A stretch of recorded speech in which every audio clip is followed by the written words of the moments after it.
The soft ping of her iPhone made Jessica Monroe flinch. She glanced at the notification and felt her stomach drop. Airdrop. Photo successfully sent to Michael W. Jessica's hands began to tremble as she stared at the name, a name that shouldn't have appeared on her screen. She had meant to send the photo to her sister Melody, not to Michael Wilson, the notoriously demanding CEO of Horizon Enterprises, who happened to be sitting 3 rows ahead in first class. Jessica clutched her phone tighter, her palms slick with sweat. The photo wasn't just any photo, it was of her 6-month-old daughter, Zoe, with her distinctive hazel eyes and heart-shaped face. Jessica quickly glanced toward the front of the plane where Michael sat, his broad shoulders visible above the leather seat. He had boarded last minute, looking every bit the powerful executive in his tailored navy suit, barely acknowledging anyone as he took his seat. "Oh God," Jessica whispered, attracting a curious look from the elderly woman beside her. What were the chances that the CEO of the company where she'd interviewed just yesterday would be on the same flight from New York to Chicago? And what were the odds that his airdrop would be turned on to everyone instead of contacts only? Jessica had just finished what she thought was a promising interview for an executive assistant position at Horizon Enterprises' Chicago headquarters. At 32, after 5 years of being a stay-at-home mom and then navigating a painful divorce from Zoe's father, Jessica was desperate to restart her career. The position at Horizon would mean stability, good benefits, and a fresh start for her and Zoe. She watched as Michael Wilson's hand appeared at the edge of his seat, holding his phone. His fingers froze mid-scroll. Even from this distance, Jessica could see his posture stiffen. He slowly turned in his seat, his eyes scanning the cabin before returning to his phone. Jessica sank lower, grateful that the flight was full and she was partially hidden. The plane began its descent into Chicago, and Jessica felt her opportunity slipping away. Would he think she was unprofessional, that she had deliberately sent him a personal photo? Would this cost her the job she so desperately needed? As passengers prepared to disembark, Jessica's phone pinged again. A text from an unknown number. "Who is this child? Meet me at the Horizon Enterprises office tomorrow morning, 8 a.m. sharp. MW." Jessica's heart hammered against her ribs. Had she just ruined everything? Or was there something else happening here? Why would the CEO himself demand a meeting over an accidentally shared baby photo?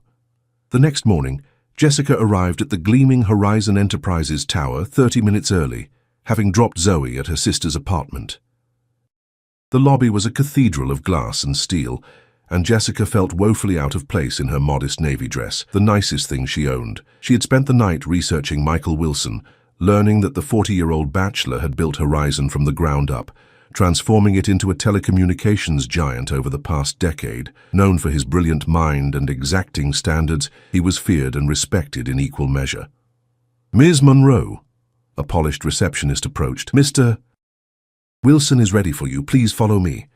Jessica was led not to a conference room or HR office, but directly to the top floor, the executive suite.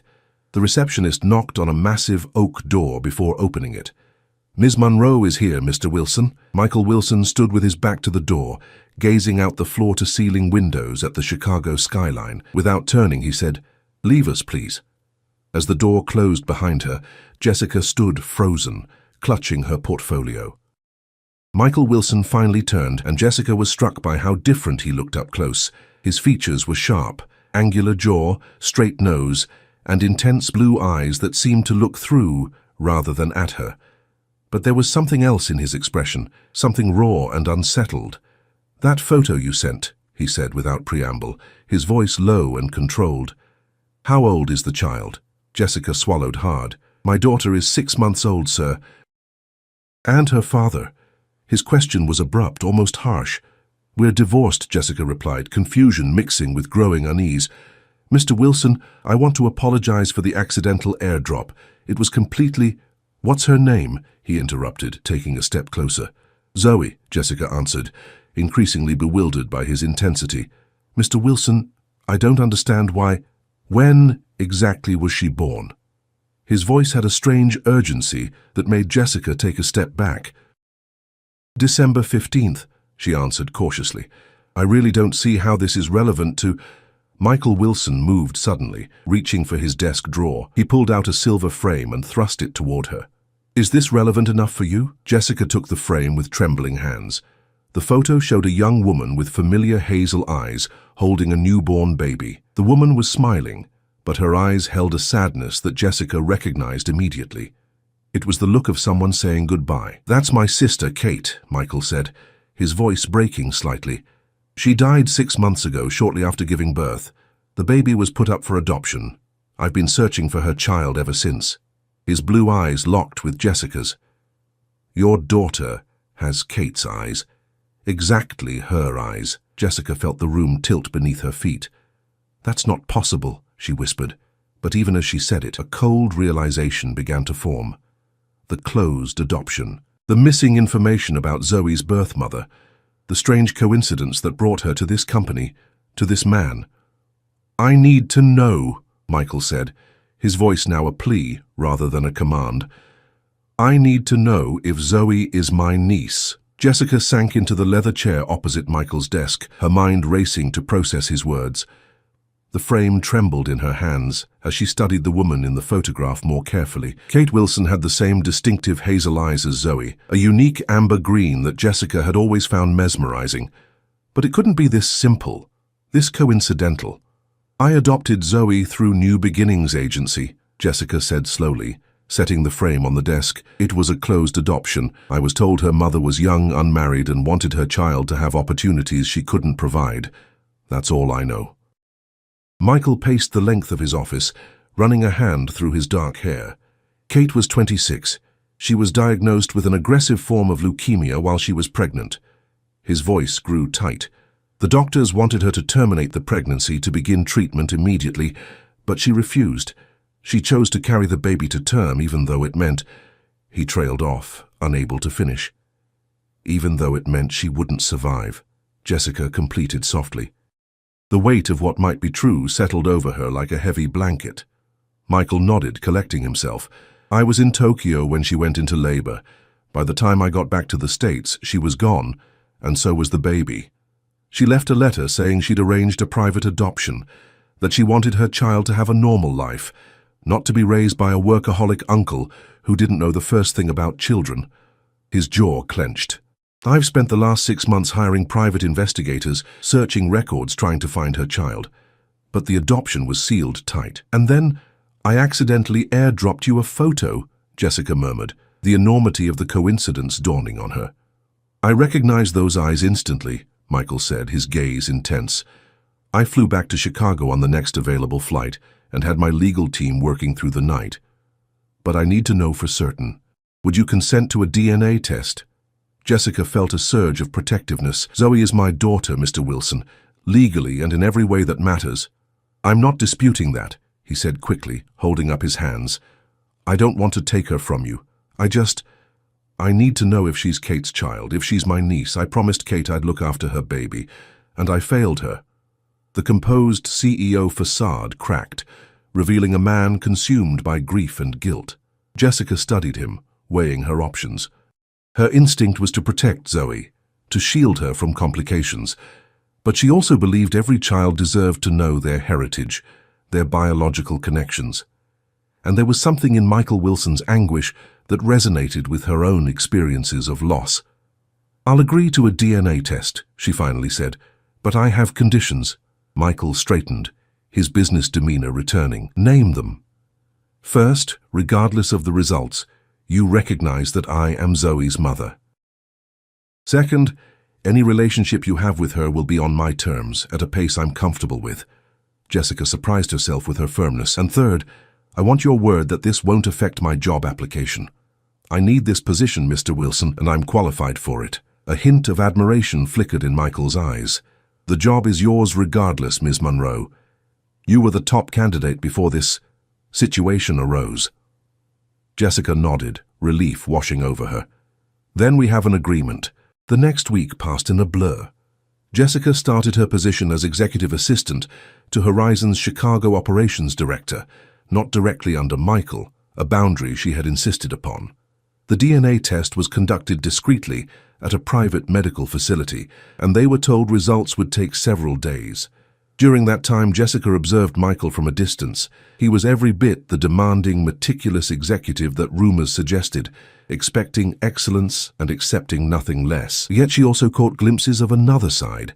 The way he stopped to help an intern who had dropped a stack of files, how he remembered the maintenance man's daughter was in the hospital and asked for updates. There was depth to him that she hadn't expected. On Friday afternoon, Jessica received a text from Michael. "Results are in, can we meet? Not at the office." They agreed to meet at a quiet cafe near Jessica's apartment. When she arrived, Michael was already there, sitting at a corner table, a manila envelope before him. He stood as she approached, his expression unreadable. "Thank you for coming," he said formally, gesturing for her to sit. Jessica took the chair opposite him, her heart pounding. "You've seen the results?" Michael nodded once. "I have." He slid the envelope toward her. "You should see them too." With trembling fingers, Jessica opened the envelope and skimmed the technical document inside. Among the scientific terminology and percentages, one conclusion stood out clearly. 99.9% probability of biological relation between Zoe Monroe and Kate Wilson. "She's Kate's daughter," Jessica whispered, looking up at Michael. "She's your niece." Something shifted in Michael's composed expression, relief, vindication, and a fresh wave of grief all at once. "I knew it," he said softly, "from the moment I saw her eyes in that photo." Jessica carefully returned the document to its envelope, trying to process what this meant for her and Zoe. "What happens now?" "That depends on you," Michael replied. "As you said, you're Zoe's mother. He seemed to search for the right word. Someone who would very much like to be part of her life. To honor my sister by ensuring her daughter knows how much she was loved, even before she was born." Jessica studied him, noticing the dark circles under his eyes, the tension in his shoulders. This powerful man who commanded an empire was completely vulnerable when it came to this one connection to his lost sister. "I'd like to meet her properly," Michael continued when Jessica remained silent. "To be her uncle, to help provide for her future." "Zoe and I are doing fine on our own," Jessica said reflexively, a flash of pride surfacing.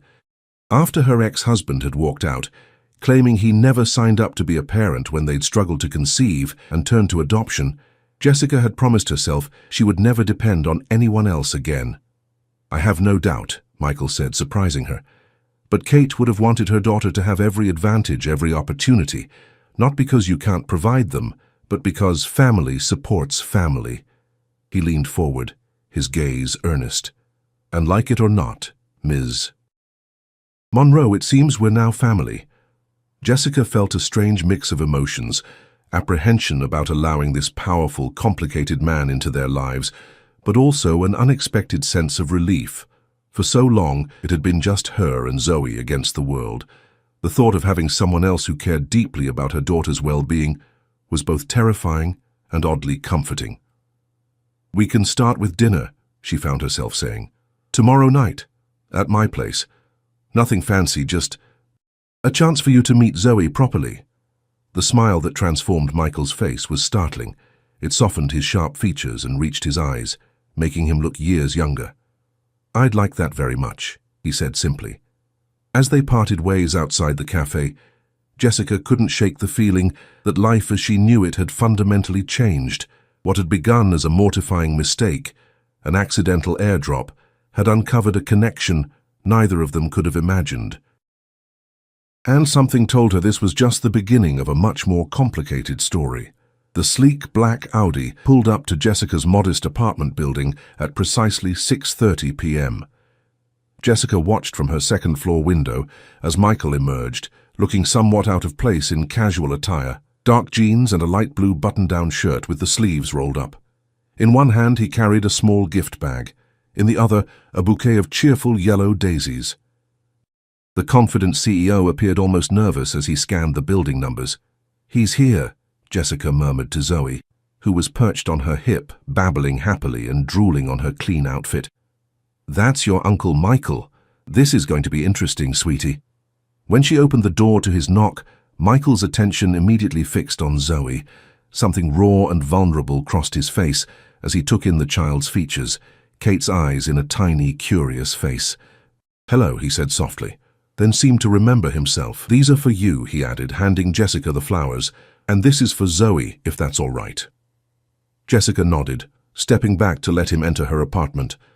She was suddenly aware of how modest it was compared to what he must be accustomed to. The small living area decorated with second-hand furniture she'd lovingly refinished, walls adorned with framed photographs and Zoe's colorful handprints. "It's not much, but it's home," she said, feeling strangely defensive. "It's wonderful," Michael replied, and something in his tone made Jessica believe he meant it. "You can feel the love in this place." Dinner was takeout from Jessica's favorite Italian restaurant, a splurge she rarely allowed herself. The conversation started awkwardly but gradually eased as Zoe worked her magic, gurgling and offering wet, gummy smiles to Michael, who seemed completely enchanted. "May I?" he asked hesitantly when Zoe reached for him from her high chair. Jessica nodded, watching carefully as he lifted Zoe with surprising confidence. "You seem to know what you're doing with babies." "I helped with Kate's godchildren," he explained, settling Zoe comfortably against his chest. "She was always the nurturing one, but she insisted I learn the basics." A shadow crossed his face. "I never imagined those skills would be for her child." After Zoe had been put to bed, Jessica and Michael sat in the living room, mugs of coffee between them. Jessica finally asked the question that had been bothering her since their cafe meeting. Why did Kate give up her baby? If family is so important to you both, why didn't she leave Zoe with you? Michael stared into his mug for a long moment. "Kate and I had a complicated relationship toward the end. Our parents died when we were young. I was 22. She was 16. I became her guardian, but I was also building Horizon from the ground up. I wasn't present the way she needed me to be." He set down his mug, his expression pained. "When she got pregnant, the father wanted nothing to do with it. Some college boyfriend who disappeared the moment things got difficult. Then came the cancer diagnosis. I wanted to take care of everything, get her the best treatment, set up a nursery in my penthouse. I thought throwing money at the problem would fix it." "But that's not what she wanted," Jessica guessed softly. "No," Michael admitted. "She said she didn't want her child raised by nannies while I worked 18-hour days. She said," his voice cracked slightly, "she said she wanted her baby to have a real family, with a parent who would put them first. Always." The words hung heavy between them. Jessica thought of her own journey to motherhood, the years of failed fertility treatments, the crushing disappointment when her husband left rather than consider adoption, and then the indescribable joy when she'd finally held Zoe in her arms. She had always put Zoe first, would always put her first. "Kate made the right choice," Jessica said gently. "She found exactly what she wanted for her daughter." Michael looked up, his blue eyes bright with unshed tears. "I'm beginning to see that." The next few weeks established a tentative rhythm. Michael visited for dinner twice a week. He proved surprisingly respectful of Jessica's boundaries, never overstepping or using his wealth and influence to take control. Instead, he seemed genuinely grateful for whatever time she allowed him with Zoe. At work, he maintained professional distance, treating her exactly as he would any other employee, perhaps even more formally to avoid any appearance of favoritism. Jessica appreciated this more than she could express. Then, 3 weeks after their first dinner, everything changed. Jessica arrived at work to find the office in chaos. Rumors flew about a hostile takeover attempt of Horizon Enterprises by Vencorp, their largest competitor. Emergency board meetings were called. Michael was nowhere to be seen. By mid-afternoon, Jessica received a cryptic text from him. "Need to speak with you urgently. Matters concerning Zoe. My penthouse, 7 p.m. Alarm bells rang in Jessica's mind. What could possibly be happening that concerned Zoe? Had Michael decided to challenge the adoption after all? She spent the rest of the day in a fog of anxiety, barely managing to focus on her work. That evening, after leaving Zoe with her sister, Jessica took the elevator to the top floor of one of Chicago's most exclusive residential buildings. Michael's assistant met her in the private foyer and escorted her into a vast living room with panoramic views of the city skyline and Lake Michigan beyond. Michael stood by the floor-to-ceiling windows, his reflection showing a tense, troubled expression. He turned when she entered, his face grave. "Thank you for coming," he said formally. "Please, sit down." Jessica remained standing. "What's this about? Your message mentioned Zoe." Michael ran a hand through his disheveled hair, a telling sign of his distress. Vencorp's takeover attempt isn't just about business. It's personal. Their CEO, Thomas Vaughan, and I have history. What does that have to do with my daughter? Jessica demanded, her protective instincts flaring. Vencorp has investigators, the kind who don't respect legal boundaries. They've been digging into my personal life, looking for leverage. Michael's expression hardened. Somehow they've learned about Zoe. Jessica felt the blood drain from her face. What exactly do they know? That Kate had a child before she died, that I've been searching for that child, and now? They know I've found her. Michael stepped closer, his voice low and urgent. Vaughan will use this. He'll twist it into something ugly, suggest I'm using a child for some kind of publicity stunt, or worse, that there's something improper about my sudden interest in a female employee's baby. That's ridiculous, Jessica said, though fear was beginning to claw at her chest. We have DNA proof. We've done nothing wrong. Truth doesn't matter in these situations. Perception does. Michael looked utterly exhausted. Jessica, I need to ask you something difficult, for Zoe's protection and for yours. Jessica steeled herself. What? I think you and Zoe should leave Chicago until this takeover situation is resolved. I have a house on Lake Geneva, private, secure, with a full staff. You could stay there, both of you, away from prying eyes and reporters. Jessica stared at him in disbelief. You want us to go into hiding? Leave my job, my sister, our whole life here, based on what might happen? It's not just what might happen, Michael said grimly. He picked up a manila folder from the coffee table and handed it to her. These photos were taken yesterday. Jessica flipped open the folder and felt her stomach lurch. Inside were long-lens photographs of her and Zoe in the park near their apartment, at the grocery store, and most disturbingly, one of Michael holding Zoe as they left Jessica's apartment building. They're watching us, she whispered, fear turning to anger. How dare they? This is what I'm up against, Michael said quietly. These people will stop at nothing, and I'm afraid... He hesitated, seeming to struggle with his next words. I'm afraid they might try to suggest that you and I... that we're involved romantically, Jessica finished, understanding dawning. And that would undermine both our credibilities. Michael nodded grimly. I wouldn't ask this if I didn't think it was necessary. It would only be for a few weeks, a month at most. You'd have full security and, of course, you'd continue to receive your salary. Jessica paced the expansive living room, thoughts racing. The rational part of her knew Michael's concerns were valid. The photographs proved they were already being watched. If Vencorp went public with insinuations about her and Michael, it could create a media circus that would affect not only their professional reputations, but potentially Zoe's privacy and well-being. Yet another part of her rebelled against the idea of running away, of being controlled by fear and manipulation. She'd fought too hard for her independence to surrender it so easily. I need time to think, she said finally. This isn't just about me, it's about Zoe's stability, her routine. Of course, Michael agreed immediately. Take the night to consider. But Jessica, his eyes met hers with unexpected intensity. Whatever you decide, I want you to know that protecting Zoe and you is my priority, even if that means stepping back completely. The sincerity in his voice caught her off guard. In that moment, Jessica realized that despite her initial misgivings, she had come to trust Michael Wilson. More than that, she had begun to see him not just as Zoe's biological uncle, but as someone who might become an important figure in both their lives. What she couldn't yet determine was whether that realization comforted or terrified her. Dawn found Jessica sitting on her small balcony, watching the first rays of sunlight paint the Chicago skyline in hues of gold and amber. She had barely slept, her mind cycling through options, weighing risks against benefits, her maternal instincts warring with practical considerations. By the time Zoe woke, babbling happily in her crib, Jessica had made her decision.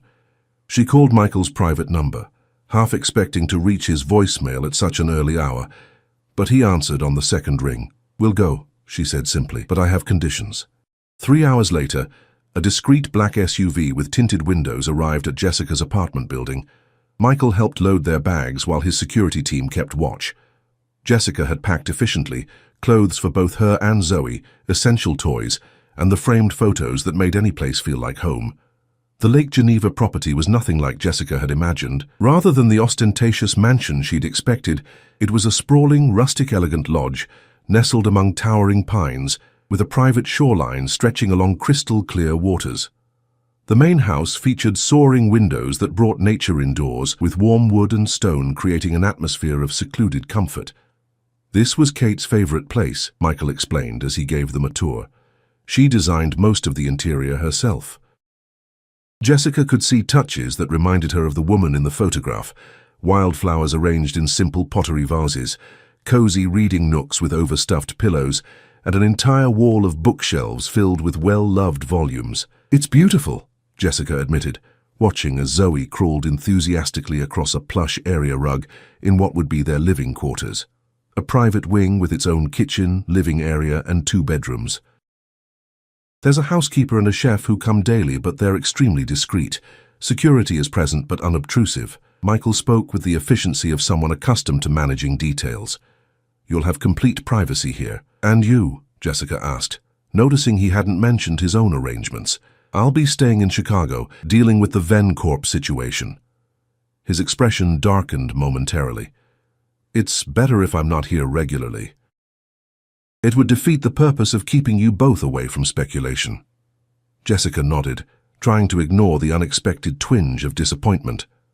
Over the past month, she had grown accustomed to Michael's presence in their lives, his deep laugh when Zoe did something amusing, the thoughtful questions he asked about Jessica's day, the way his entire demeanor softened when he held his niece. "You'll keep us updated?" she asked. "Of course." His gaze lingered on Zoe, who was now attempting to pull herself up using the coffee table. "And I'll visit when I can, if that's all right." "It's all right," Jessica confirmed softly. Days at the lake house fell into a peaceful rhythm. Mornings began with walks along the private shoreline, Zoe strapped to Jessica's chest, tiny hands reaching for passing butterflies.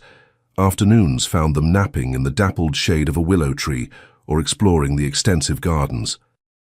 In the evenings, Jessica would sit on the deck overlooking the lake, Zoe asleep in the baby monitor beside her, reading books from Kate's collection and feeling an unexpected connection to a woman she'd never met. Michael called daily with updates.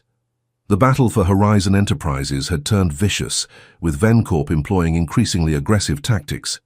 Yet he never let business concerns dominate their conversations, always asking about Zoe's latest achievements, her first attempts at standing alone, a new sound she'd mastered, the foods she was trying. 2 weeks into their lake house stay, Jessica discovered Kate's journal tucked behind a row of books. She hesitated before opening it, feeling like an intruder in someone else's private thoughts, but the need to understand the woman who had given birth to her daughter overcame her reservations. The journal entries spanned the months of Kate's pregnancy and her battle with cancer. Jessica read through tears as Kate described her hopes for her unborn child, her fears about the future she wouldn't see, and most surprisingly, her unwavering faith in her brother despite their differences. "Michael thinks success is measured in acquisitions and profit margins," one entry read, "but I've seen how he looks at Jamie's kids when he thinks no one is watching. There's such longing there. He would have made an amazing father if he'd ever slowed down enough to build a life outside Horizon. Perhaps my baby will give him that chance to remember there's more to life than boardrooms and balance sheets. I just need to make sure my child has a stable, loving home first. Someone who will put her first always, while Michael figures out what truly matters." Jessica closed the journal, understanding dawning. Kate hadn't kept Zoe from Michael out of spite or lack of trust. She'd done it to force him to reevaluate his priorities, to become the man she knew he could be before taking on the responsibility of a child. The next day, Jessica was sitting on the dock, watching the sunset paint the lake in fiery colors when she heard footsteps behind her. She turned to find Michael approaching, looking more exhausted than she'd ever seen him. His suit was rumpled, dark circles shadowed his eyes, and his normally perfect hair was tousled by the evening breeze. "I didn't expect you today," she said, making room for him on the wide dock chair. He sat heavily beside her. "The board meeting ran late. We've fended off Vencorp's latest attempt, but Vaughan isn't backing down." He rubbed a hand across his face. "How's Zoe?" "Just fell asleep. She rolled over on her own today, both ways." A genuine smile broke through his fatigue. "I'm sorry I missed it. They sat in comfortable silence, watching the last light fade from the sky. Finally, Jessica spoke. "I found Kate's journal." Michael stiffened slightly. "Did you read it?" "Some of it," Jessica admitted. "Enough to understand her better. To understand you better, too." He turned to look at her, a question in his eyes.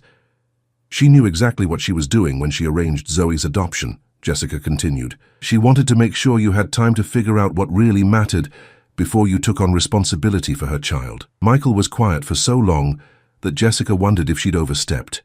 Then, barely audible over the lapping of the water against the dock, "She was right.